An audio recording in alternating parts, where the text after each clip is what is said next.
अस्सलाम वालेकुम। Dubai international public school and college Manasara, class 9 subject है हमारा फिजिक्स का। हमारा 6 चैप्टर एंड हो गया था और आज हमने उसकी एक्सरसाइज करनी थी। एक्सरसाइज उसके कंसेप्चुअल क्वेश्चन करने, ठीक है। 9 क्वेश्चन हैं।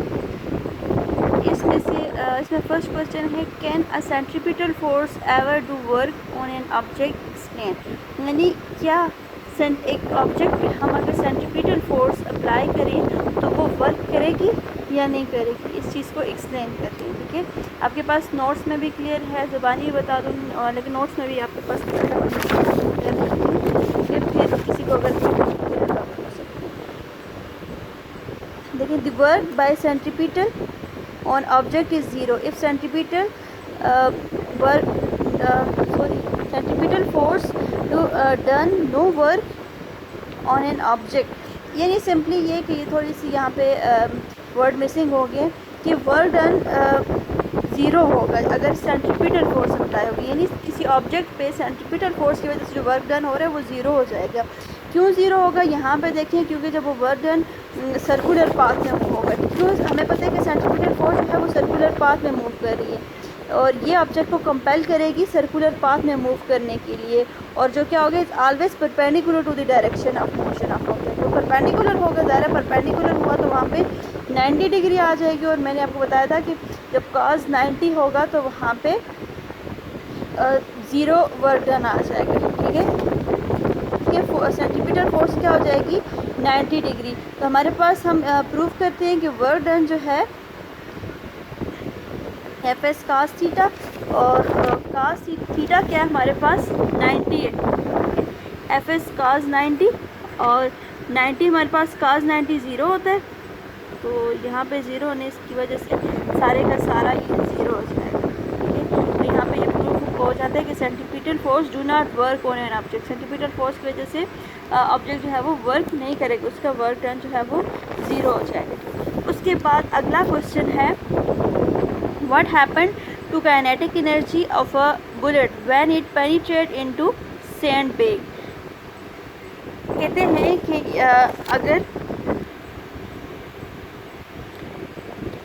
हैं कि बुलेट पे what happened to the kinetic energy of a bullet when it penetrated into bag।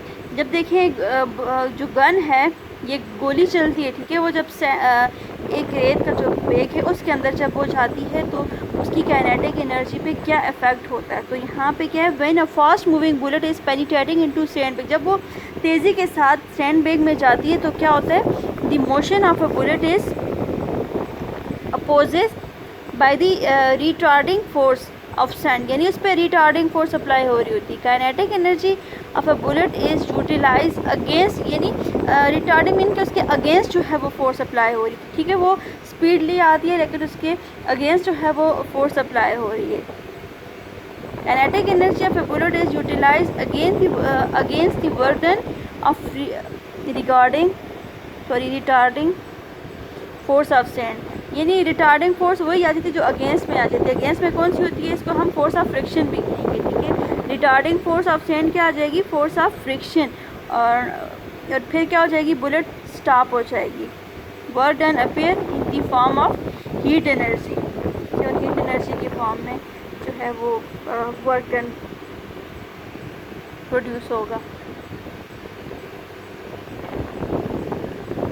यानी इस रिज़ल्ट में क्या है कि इसका आंसर ये है, या फिर ऐसे हम ये रिज़ल्ट निकालें कि kinetic energy of a fast moving bullet is used against, वो काइनेटिक एनर्जी किस में यूज़ हो रही है, against the force of friction, ये फोर्स ऑफ फ्रिक्शन अप्लाई हो रही है, सिंपली इसका ये। नेक्स्ट है, Meteor into the earth atmosphere and burn, what happen in the kinetic energy. अब देखिए, मेटेओर कहते हैं जो शहाब साकिब होते हैं, ठीक है, जो गिरते हैं, आपने सुना तो होगा।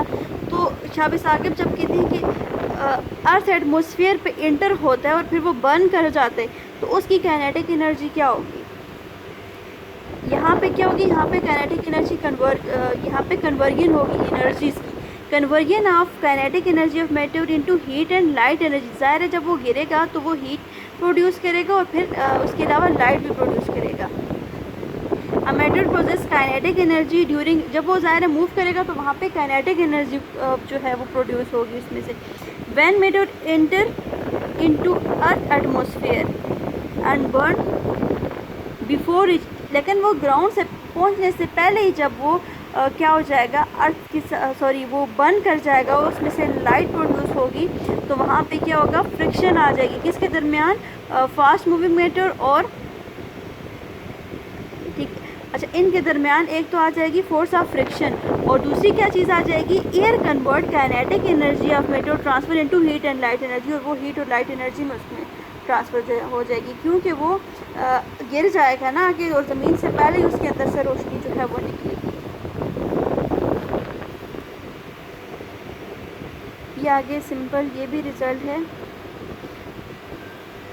और वो जो काइनेटिक एनर्जी आ जाएगी वो एयर मालिक्यूल्स में ट्रांसफ़र हो जाएगी, वो जो लाइट होगी वो एकदम से मालिक्यूल्स में ट्रांसफ़र हो जाएंगी। Fast moving meteor contain kinetic energy when it meteor burn due to air friction some parts of its kinetic energy transfer into the air molecules, ये वो फिर हवा में फैल जाएंगे।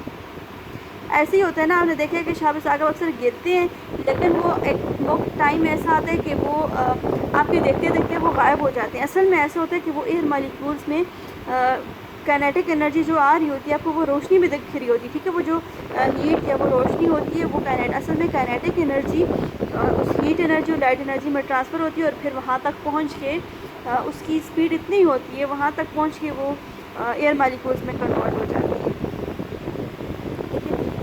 अगला क्वेश्चन है, 2 bullets are fire at the same time with the same kinetic energy. 2 bullet fire हो रही है, ठीक है, एक टाइम पे, और उन दोनों की काइनेटिक एनर्जी भी सेम है। If 1 bullet has twice the mass of other, लेकिन उन दोनों का मास जो है वो डिफरेंट है, एक का मास दूसरे से डबल है।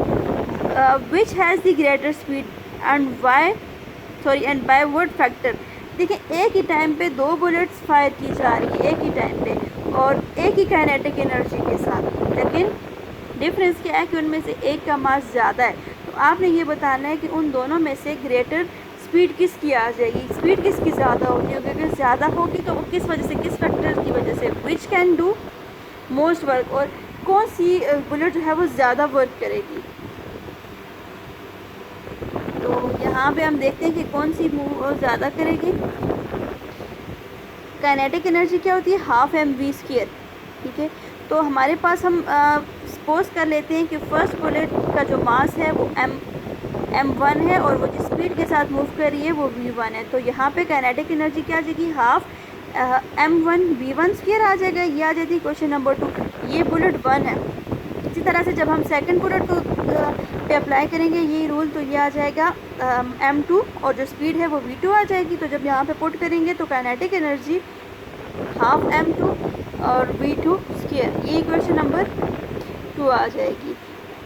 अब लेकिन हमने ये भी पता है कि क्वेश्चन में बताया है कि एक मास जो है वो दूसरे के डबल है, तो हम ये कह सकते हैं कि जो दूसरी है वो पहले के या फिर पहली जो है वो दूसरी के डबल है। इसका मतलब है m2 = 2m1 हो जाएगा, या फिर ये हो सकते हैं कि m1 = 2m2। तो इसको m2 कितना है, 2m1 की, तो यहाँ पे इसको इक्वेशन नंबर 2 में पुट कर दे, क्योंकि m2 = 2m1 है, तो जहाँ m2 होगा तो वो 2m1 कर देती है, ठीक है। काइनेटिक एनर्जी क्या है, हाफ m2 v2², तो ये आ जाएगा m2 की जगह 2m1 m2², ठीक है।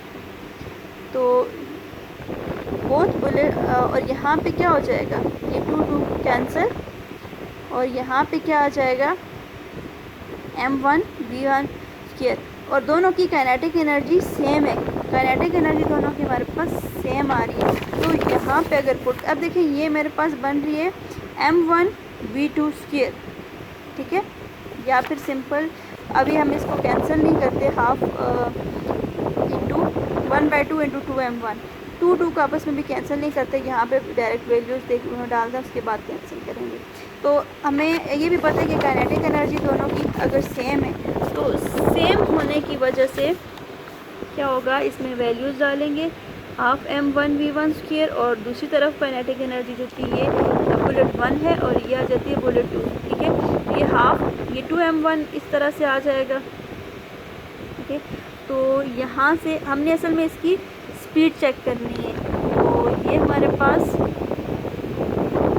2 हमारे पास कैंसिल हो जाएंगे, m1 m2 भी कैंसिल हो जाएंगे, पीछे रह क्या जाएगा, m1 square is equal to 2m2 square.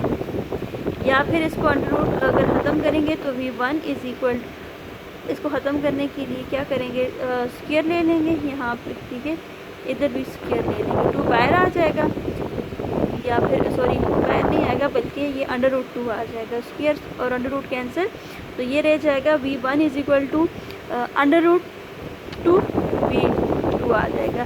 तो इस इक्वेशन से हमें पता चलेगा कि बुलेट 1 जो है will move with greater speed, यानी पहली जो है वो उसकी स्पीड ज़्यादा होगी, क्योंकि यहाँ पे है v1 square is equal to 2v2 square, तो इसका मतलब है इसके डबल है, तो मतलब v1 की स्पीड ज़्यादा हो जाएगी, ठीक है। अच्छा, टोटल क्वेश्चन कितने हैं हमारे पास, 9 क्वेश्चन आ जाते हैं, ठीक है। क्लास यहाँ तक आई थिंक इनफ है, क्वेश्चन नंबर 4 तक गया था, ठीक है। और इसको आपने अपने पास नोट करना है, लिखना है, कॉपी बनानी है। सारे टॉपिक्स नहीं दिए, कुछ टॉपिक दिए, उसके अलावा आपने न्यूमेरिकल्स प्लस ये जो कंसेप्चुअल क्वेश्चन आ जाते हैं ना, ये आपने लाजमी करने होते हैं, ठीक है। इसकी आपने कॉपी बनानी है, नीट कॉपी बनाना है, और नेक्स्ट क्लास में मुझे इसको चेक कराना है।